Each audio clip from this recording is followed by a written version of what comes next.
What it is, it's your motherfucking boy TrapnHardo, Philly F.A.M.E TV. What it is, Trap. Philly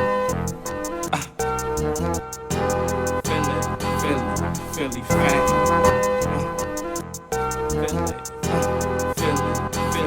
Philly F.A.M.E. Alright, we live from Pittsburgh right now. You showed me around the studio. You said this is the studio that Wiz recorded in. Also, Meek Mill recorded in as well. So you showed me around a little bit. So we live from the Berg. So for people that ain't from here, who ain't never been here, or really know nothing about it, tell them a little bit about, what it is out here, like what it's like out here. It's a city built like any other, you feel me? You got the downtown areas, the good neighborhoods and shit like that. Then you got the streets and shit. I'm from the streets, and every hood the same. We got real niggas, we got, bitch niggas, rats, all types of shit. The same shit that go on anywhere else. But the thing is here, like, it's small, so shit more direct. It's like you guaranteed to run into a nigga you beefing with, so shit be wild out this bitch though. Right.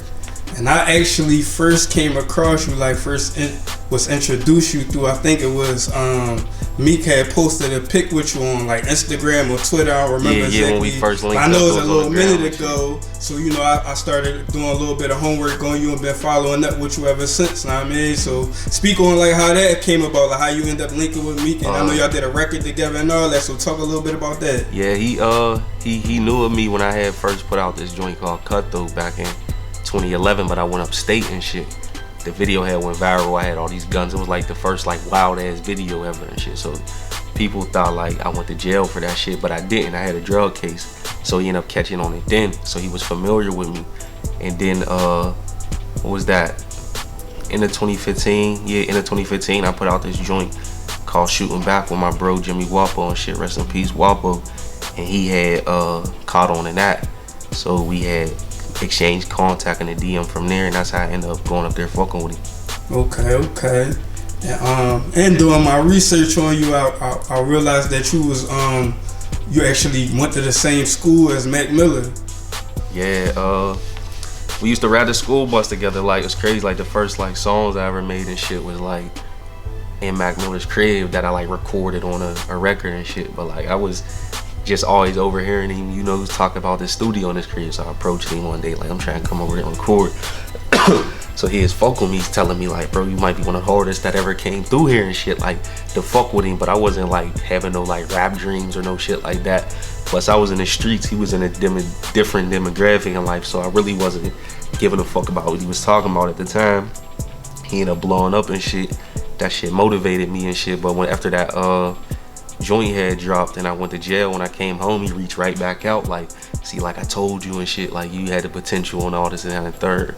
Now fuck with me and shit. So we end up tapping in from there, and like he was like the first motherfucker to really like, you know what I'm saying, give me some light and did anything for me and shit as of like in a business and shit. Word.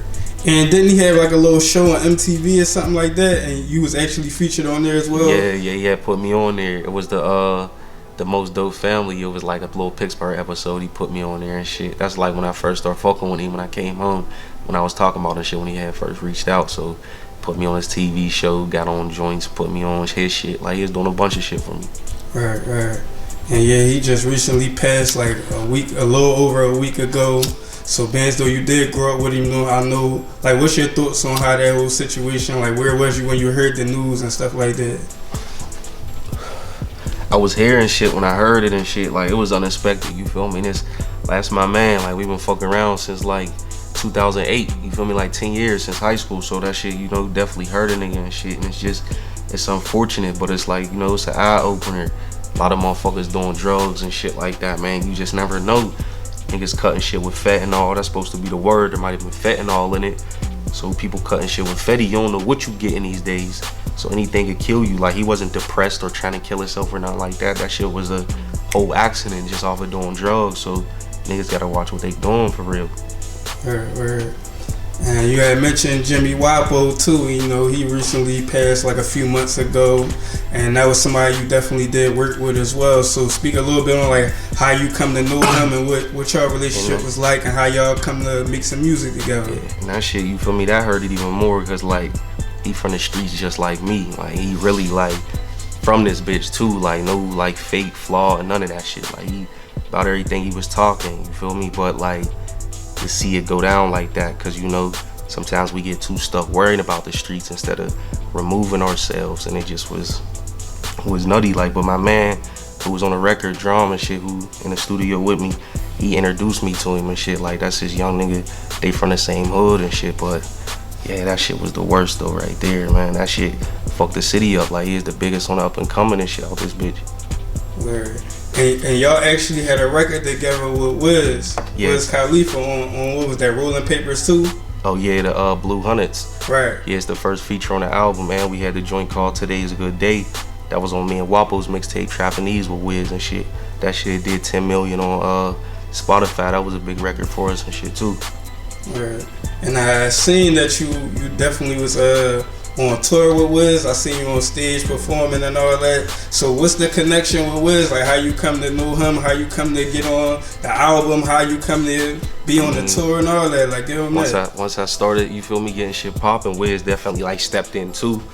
Like he just been, you feel me, that's my bro. So he always, you know, throwing a bone ever since and shit for me. So we always been like doing records for, you know, years now and shit. And it was just all about like timing. So my album was done, you feel me? I was at the best point of what I got going on. And he brought me on tour and shit. Like, and I had my own set and everything. And came out on his set to do Blue Hundreds. So what's that experience like, man? You got that shit. Like, yeah, I mean, you got. Yeah. I know it's regular for you at this point, like, but you got to slow down for a second. Let me like. My bad. Yeah, I ain't even. That was the. I mean, what was that like for you coming from here and to be in a situation like that? We gonna get a little bit into your struggles like that got you to this point. No, that was the best shit I did so far. You feel me? Like so far rapping and shit. Like that shit was cracking. Like really riding a tour bus. You feel me? So you know niggas come from the streets. I ain't never been on a tour bus like really on tour. So I'm on a bus. It's cracking, I ain't gonna stunt. There's fucking exotic bitches every single night by the boatload. Ray Strummer was on they like Hugh Hefner type time. They running around with a 50 piece every night. You feel me? Everybody was like, it was good love, good family, motherfucking good gourmet meals every day, 3 times a day. You feel me? City to city and getting a check. So it was the best thing I have done so far in this rap shit. Like 100%. Like I could have did that shit and just kept touring this shit over and over for real, like without even coming off. Right. And that's more recent times, like current events type stuff, right? It ain't even been a month since I've been off tour. Right. I don't think so, no. Right. So flashback before all this, right? You actually had an opportunity to sign with Tip. Yeah. Well, Tip like. So prior to all this happening, like you was once upon a time about to be down with Grand Hustle.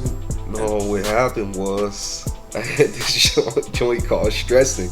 It went viral. Like it was just like I feel like I'm in this like I'm 26. You feel me? I'm a young nigga, but I'm just in a different pocket than most young niggas. Like I'm speaking the real truth, like in a real like way that an old head gonna feel that shit and a young nigga. So had a joint called Stressing. I went viral. Tip reached out, and Tip by the time then Mac already linked me up with my management, and they was sharp, I believed in them 100%. So any decisions like all decisions always on me, but they'll always enlighten me on what's best, you feel me? So Tip reached out and shit. Tip had some plans, but we had something in motion already with Interscope that they with Joey I.E. was already trying to sign me over there. So by the time Tip stepped in, so I basically told Tip like I had a situation on deck, and he could have like been alright, cool, but like he kept like checking up on me, you feel me? I told him I wanted a joint with Gotti. He made sure he linked us in beats from different people. We made sure I got them. So then that's when it was on some like, we'll plug Tip into my deal. Like my deal with Interscope, I'll let Tip in on it and get a percentage, you feel me? But it was like basically a deal I built off of, you feel me, my back and what I was doing and shit. But Big Bro showed hella love, so I was plugging him in on it, and 2 days later I was in jail and shit. I went back to the Berg, caught a fucking case. Shit ain't even funny, I'm just high and shit for real. But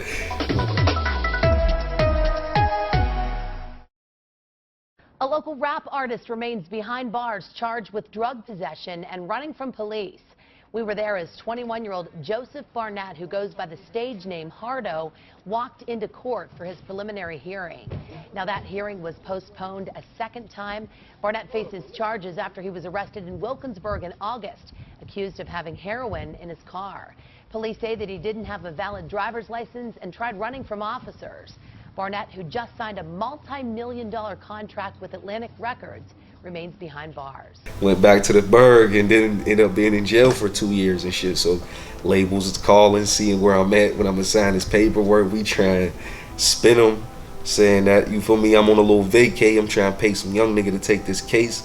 There was like a bunch of dope under my driver's seat and shit. My man had left his car at my crib and he went to the club, like, and one of my other niggas rides and shit. So he got hit with an AK-47 coming out the club and shit. So when I got the call, jumped in his car to go see what's going on and shit and get pulled over. And there's dope in the ride I don't even know and shit. If I might end up going to trial, getting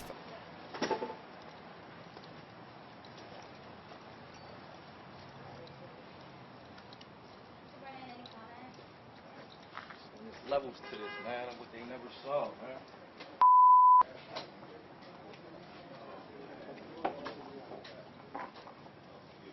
getting found not guilty and shit from a lot of shit, fingerprints not on it, ride not mine, other passengers, the shit being, you know, concealed where I couldn't see in the bag, no further movements, bunch of shit. I went to trial, spanked that shit, but it took me 2 years, you feel me? So I, you feel me, had missed that blessing at the time and shit, but I feel like it was meant, you know what I'm saying? Cause me going to jail, I missed a lot of other shit, like my niggas get on under investigation, getting indicted and shit. Like some of them touching now, like my nigga Kizzle, he on the y'all body, like he just came home from off the indictment, like, so I'd end up sucked up in that. Like I got hella felonies, I'd ended up getting hella time, so I wouldn't even have got like 5 or none of that shit.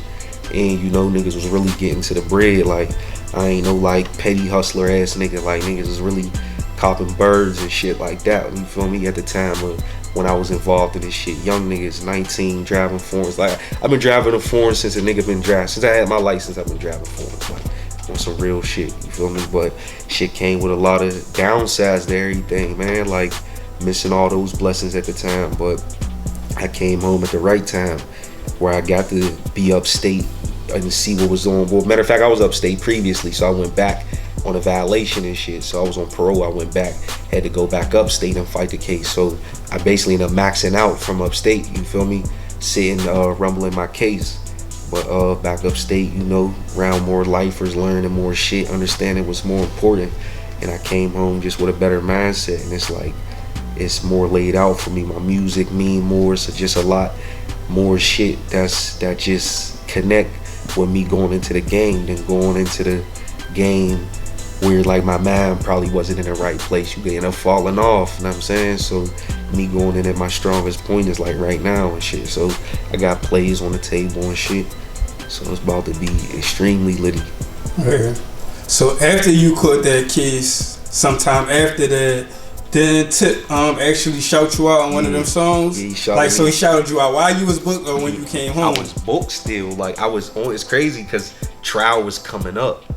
You feel me? I'm always in touch with him, calling him here and there and shit, you feel me? So trial coming up, I ain't gonna stunt, I don't think I'm beating this shit for real. Like I really wanted to plead, but these motherfucking dickhead ass cops felt like they had me, then I'm rapping, I'm popping, so the pigs already know me and shit, it's in my neighborhood, so they on some fucker plea. They feel like they got me, you feel me? So I go judge, so my whole thing is I don't even think I'm coming home, so I ain't really calling niggas and giving 2 fucks about anything for real. So I'm calling, checking up here and there.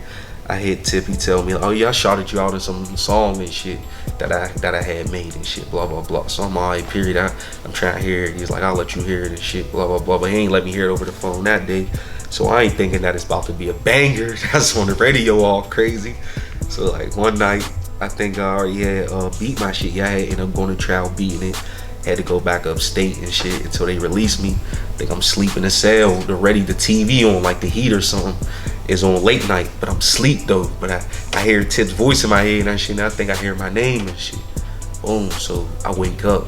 ain't no rewinded or nothing. So it's just like, damn, did I hear my name? So I couldn't hear the content of the song or nothing. Came out the sale the next day, niggas like, yo, Tip shouted you out on this song and shit. That was on the radio and shit, so I still ain't hear it. When I came home, that's when I really started hearing. I came home like right after that. That's when I started hearing it all crazy. That's when it was like, you know, at its height. Shit was on the radio every motherfucking day after that. And that shit was a banger. Everything. What's up with you and Hardo? What's going on? What's the appeal? Like, Well, you trying to take them under the wing, so to speak, a little bit. Well, man, you know what I'm saying, man. I acknowledge all authentic talent that is worth observing. You know what I'm saying? And Hardo, I've been looking at him, man, since I said like the first of the year. You know, I saw his video Stressing, and I began to reach out, and you know, we do things very organically and naturally over here at Hustle Gang, man. You know, we're a family more so than a record label. So we just really had to make sure that, you know, that we had like minds. You know what I'm saying? It's easy to go in the studio and create music, man, but when it comes to getting from point A to point Z, you got to be like-minded. You got to be with people who think how you think and who feel how you feel and who move how you move. And we in the process of seeing about that right now, you know what I'm saying? But I'm extremely interested in trying to figure out a way that we can work something out, man, to make sure he, you know what I'm saying, can put the chief on his chest. That shit had me litty. So let's get to the music a little bit, like some of your past music up into more current time. So you and Wopo actually had a project y'all did together, like, or was y'all supposed to do? Because I know y'all had some music together, so was it an actual mixtape? Yeah, it's already out. It's called TrapnHardo. Okay. We had for the project. That's what got the joint with Wiz on it. The first joint we got did 10 million on Spotify, 3 million on Apple Music, 1 million on YouTube. Like, that shit went crazy. Alright, so let's get into some of these other features of some other artists I've seen that you had worked with. I see you mentioned the Yo Gotti joint. You had got a track with Yo Gotti. Ain't all my features, I ain't never paid no nigga. Like, it's all out of love. Like, a nigga tapping in, fucking with me. You feel me? None of that, me just paying for that shit. Like, so I got shit with Gotti, Davies, PNB Rock, Tad All Signs, yeah, Wiz, Mac, motherfucking Meek, AR-Ab, what else I got song with? Trader Truth, shit with fucking, got hella features for, I don't even know, am I forgetting some shit? Oh yeah, Glizzy, 21 Savage. Vince Staples. I already said that shit. Vince Staples. I think that's it. I think that might be it right there. Just a bunch of features and shit, but like, you feel me? That shit be all love. I love all that shit, you know what I'm saying? Always. But like, my whole thing be like, I be trying to give niggas me. Like, motherfuckers only gonna fuck with you because of you. Like, they don't give a fuck who's on your song. Niggas pay for features every day and you don't even hear them shits or care about that shit. Like, you only gonna fuck with the jam is if you fuck with the artist. So I be just trying to do my thing and shit. Like, that's why my album I just put out, I put my niggas on it, but my niggas that I feel like, you know, really know how to rap and the content makes sense and they really fit in the pocket of the shit. Like, but other than that, like, I don't care about no big feature at all. Okay, and so on that note, let's get to the more recent project. You just let me hear the project that recently dropped. You said like a week ago, so it's fresh. Yeah, yo. You know what I mean? So give them a little bit of the inspiration behind this, why they should tune in and all that. Like, give them the whole rundown. It's called the F.A.M.E or F.A.M.E story. And basically, like I was telling you, my niggas got indicted and shit. And me and my boy Deasley, our first project was called F.A.M.E or Feds. And now, like, I'm experiencing the fame part of things and he's in the Fed. So it's like our whole shit like was a revelation. But like I said, we was 18, really, like, with plugs, getting paper and shit like that, and my city could vouch for it. Really on street shit, you feel me? Really on gunplay shit, the whole nine. I really did stay time. Never been a bitch ass nigga up the way. Like any nigga that know me, that been upstate with me, know, you feel me? I'm a good nigga, but I hold mine down. Like niggas respect my mind on all levels, any place I ever motherfucking been and shit. So it's the F.A.M.E story. I'm basically telling that story from the point where we made that project, F.A.M.E and how it, like, you know, all led to where it's at. So like the project start off just in that where you heard it, like, you know, real hard and trap shit and Oh Y'all Body and Jimmy Wopo niggas in the mud and shit, you feel me? That's the beginning of the times. Niggas was in the mud, and then it get into that hustler phase. So whenever the hustler phase come and get into the bitches phase, you know, when you get the money, that's when the bitches come. And then the wisdom come, where, you know, shit fall apart and where my mindset is now and shit. So that's like how the album end, how beginning to end. That's why, you know, it's flawless. Like I put thought into what I was doing and shit, like, and you know, it's competition, but I don't feel like niggas is better than me, especially at the young standpoint I am. I'm a fan to a lot of artists, but you know, niggas can't do what I'm doing. And like a Meek Mill could, but Meek Mill is a senior of mine, you feel me? I'm talking about niggas 26 and down and shit like that. Niggas can't fit in the pocket that I'm in. But like Meek, that's one of my inspirations. That's a nigga who, you know, who could fit in that pocket of that real street content, you feel me? Really talk that shit for the streets, and that's the same type shit that I'm on. Man, just get that F.A.M.E story. That'll let you know everything. Videos, subscribe to all, matter of fact, follow me on all my social medias too. And they're at TrapnHardo, TrapnHardo, Hardo on all the music outlets and shit. My YouTube is My Trap TV, NY Trap TV and shit. Follow me, best videos, best visuals, best music. Feel me? Fuck with a real nigga, you know what I'm saying? Nigga really from the streets, doing this for the people. And I don't never be on that lame shit with my fans, cause if it ain't for y'all, nigga don't get to where I'm at, you feel me? So I'm always showing love, responding, and coming to pull up on my motherfucking people. Early. And all my diamonds is real. If you want to know, everything is real. I see you got the Jimmy Wopo everything is real. I get everything hit. I put it online. My Trap Illustrated, Mo diamonds, everything real. 50,000 on my neck, and that's just no flex. It's just on my neck. So you know I gotta let niggas know it's too much faking going on out this bitch. Just know I'm real, top to bottom. Hardo. That bitch go crazy, bro. Hey man, my nigga got his name.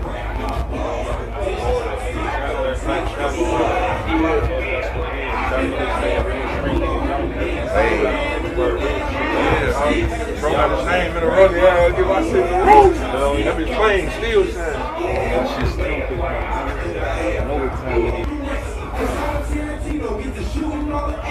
When you dropped that bitch? Like 3 months ago. That bitch played shit. You see how much I dropped it when I got it? No, I know how much. I know you dropped 30 bucks on it. They charge you for the custom. Some weird shit. Really got out of the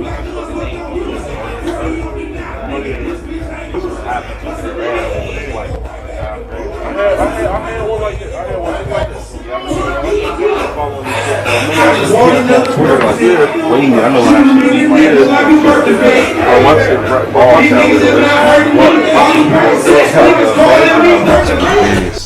Alright, tell them what the Trap Illustrated joint. We know the Wopo joint. What's the Trap Illustrated? That's Tell the them what that's label and about. shit. That's my label. TRAP, trying to rise above poverty. You feel me? That's what a nigga illustrating. And you know that's just what it is, man. Follow the movement.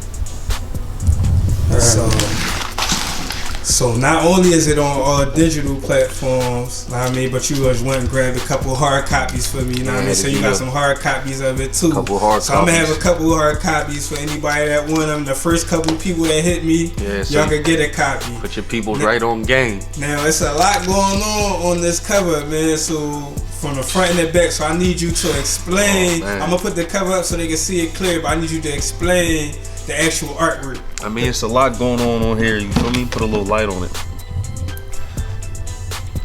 But like, you can hold that, or yeah, that's cool. I'm saying I can't. So I can't hold that. I got you. But it's a lot, you feel me? Like, it's the F.A.M.E story. So I got like the good things and the bad things. So like, you know, it's a lot of people that I'm lost to the incarceration that you see me in pictures with. You know, it's free all them guys and rest in peace. Like, you know, a lot of my like close friends. And I got my mans, you feel me, in a picture with us.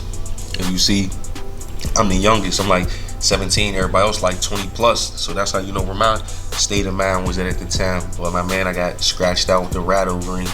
He one of the ones who, you know, put a wire on and shit. So I X'd him out. Then right here, I got my man's. He got the snakes on his head. Said, nigga, you feel me? Was a close friend of mine that tried to snake me. When I told you I was young, 18 and foreigns. This is my car I had for my 19th birthday, a 745 Li. I put bitch get in on the back of that shit just to pull up and pass a few roads a little bit so they get to see that shit before I even holler. You know, just a bunch of shit going on. Me getting arrested from cops running in a spot. You know, shoebox money. You know, really racks up in that shoebox. It's just all real shit that, you know, a nigga had going on. Then on the back, so it really get real. It's like the F.A.M.E side to show you the good things, you know, like shit with T.I., 5 million streams, and shit with Meek Mill, and contracts with Sony when they put out Today's a Good Day. I did a single deal with Sony for Today's a Good Day. In the Fed side, you see like paperwork, like Hardo, Joseph Barnett. There was a video posted on Facebook which was a diss to Hardo immediately after Hardo was dissed. Raekwon Epps, a member of that video, was shot and killed directly after the video. So I got banned from a show from saying that they feel like I was involved with somebody who dissed me and got killed right after he put out the diss. I mean, that's on that clown. I don't know what somebody would do. And then, you know, shit right here, paperwork saying, you know, I putting hits out. And just this was shit in the federal paperwork that they believe, you feel me? Like that shit they could prove, but just, you know, hits on rival gang members. And me, Barnett, where I had the case for the dope, was trying to pay, you know, the juvenile to take the case. This is all my man tipping them off on shit. But nothing, only one person just giving tips. Nothing I was able to ever be proved or no shit like that. And it's just like, you know, it's real. Everything on here is real. You can Google everything. My first case, arrested in a home invasion. Arrested quickly. Was like 17, juvenile. Just, you know, wilding, you know what I'm saying? Really, really off the block with it and shit. But, you know, I ain't happy, I don't glorify this shit a nigga done did. It's just, you know, it's my life, and I'm just giving the people my real story so that they can understand it and it all makes sense. And if I'm telling a nigga to do the right thing, at least you know that I really live that shit that I'm talking about. Because most niggas didn't, I really did. Like, that's what it is. The F.A.M.E Fast story pop up all platforms, and he got a couple hard copies, so whoever fucking with it, make sure y'all get y'all hard copies. And this one hard copy, you gonna put on 20 other motherfuckers, and it's just gonna be a wildfire from there. The shit going up every day. The F.A.M.E Fast story really set in the streets. Best shit of 2018. Gonna play it straight through. Trust me. Be thankful that you was brought to this interview and that you do grab this album. Thank this man, because this will do a lot for your life. I promise you.